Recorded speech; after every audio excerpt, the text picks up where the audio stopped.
bentrovati con l'informazione flash di New Sicilia. Sono stati uccisi con una mannaia da macellaio rinvenuta nell'abitazione di Viale Rosario Livatino ieri a Raccalmuto in provincia di Agrigento, al terzo piano dell'abitazione in contrada stazione.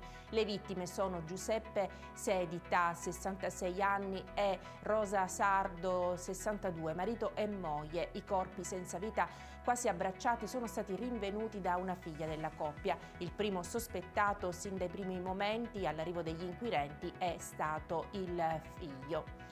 È stato recuperato dalle squadre dei Vigili del Fuoco il corpo senza vita del pilota del caccia militare Eurofighter del 37° Stormo, precipitato nella serata di ieri mentre stava facendo rientro da una missione alla base di Trapani Birgi. Il ritrovamento di Fabio Antonio Altruda, 33 anni, originario di Caserta, è avvenuto nella zona di Loco Grande, a pochi chilometri a nord da Marsala, dove l'aereo si è schiantato per cause ancora da accertare. Autoarticolato avvolto dalle fiamme, quanto accaduto nelle prime ore della mattina di oggi lungo l'autostrada A19, sconosciute al momento le cause dell'accaduto. Le condizioni dell'autista del mezzo non sono state rese note, indicazioni per i viaggiatori: utilizzare strade alternative.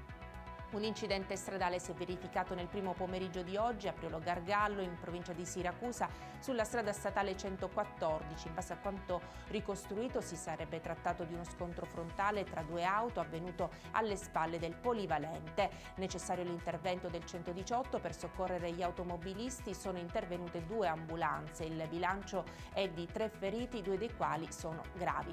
E per adesso è tutto, grazie per averci seguito e arrivederci.